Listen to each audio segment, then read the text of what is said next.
I tried to find support for some young people that were experiencing mental health, and I was turned away. It was like, oh no, our books are full, or their symptoms aren't matching what our requirements are. So I decided to start Kilalana as an after-school program for young women while I was pregnant with my 5th child, working full-time, and I thought I'll figure it out as I go. I loved storytelling. I discovered comics, started doing a lot more work thinking about Indigenous representation in comics, and yeah, I grew a business out of it.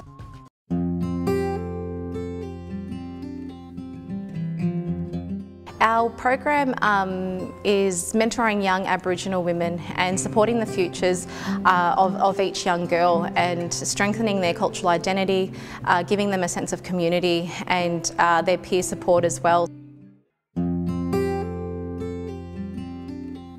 We really want to increase the presence of Aboriginal culture and identity within the towns of Gippsland, and showcasing that Aboriginal people are here, we're active, we have something to contribute to the community, and we also want to share our culture.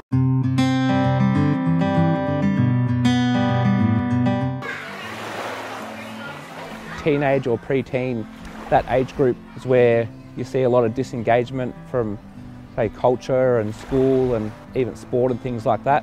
I think it's really important to have strong leaders coming through and the next generation stepping up. VATCHO and all of VATCHO members and other community organisations as well, wanting to set ethical standards for research with Aboriginal communities in Victoria, because at the moment it's kind of done differently. You know, different hospitals, different medical research institutes, different universities, all this business is done differently.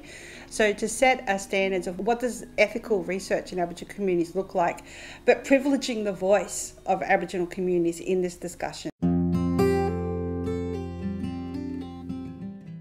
Too often women get left behind in looking after themselves. We look after our family, we look after our kids, we look after our community. So my program's about looking after yourself, sitting around, you know, using your hands, doing the bus, doing the weaving, and just sitting with other women that understand, or, you know, what you're going through, the pressures that we have on life today. Because if you look after yourself, you look after your family, you look after your mob. Yeah, it's the way it is. The support that we give, I think each young girl is able to walk away stronger and with a little bit more of a stronger identity and maybe a little bit more confidence and self-belief in themselves. Through the fellowship, winning the scholarship, I was able to approach them about attending the Pajima Festival in Alice Springs. I wanted to go over there to connect to my family that were over there as well. My grandfather was stolen when, you know, as part of the stolen generation with his brothers and sister.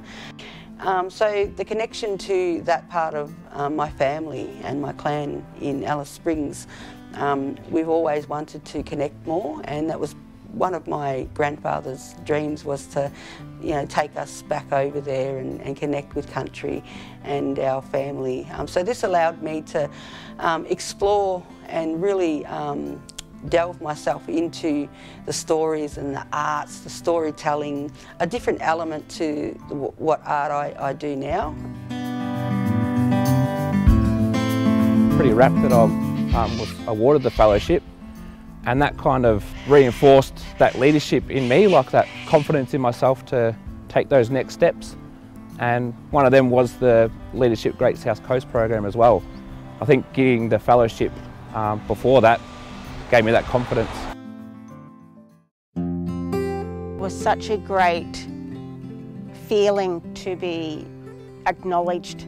Their support is overwhelming. It's just, I love it. I love because it's just so heartwarming that they see in me what sometimes, and they see in others what sometimes I don't see. So that's just It's just, because for me it's just, I just do it. You know, it's so, but it's great to be acknowledged for that. So it's given me the confidence, I think, to do what I really love to do.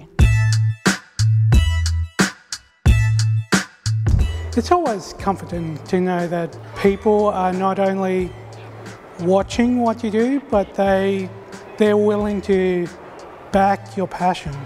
Understand that your uniqueness is what they are willing to fund. As an Aboriginal young person, it's tremendously important.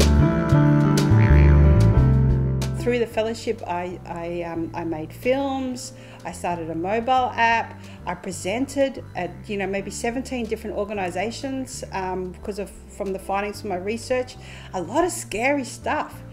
So I learnt that number one, I can do it. Number two, if you can't do it that good, just ask for help. And I'm very thankful to the fellowship for enabling me to do this work. When you're doing something in service of others, that's when we start to come back to humanity. That's when we take the ego out of the equation, and then that's when we're doing something for the collective benefit of other people, which then has ripple effects and healing for our communities and our society.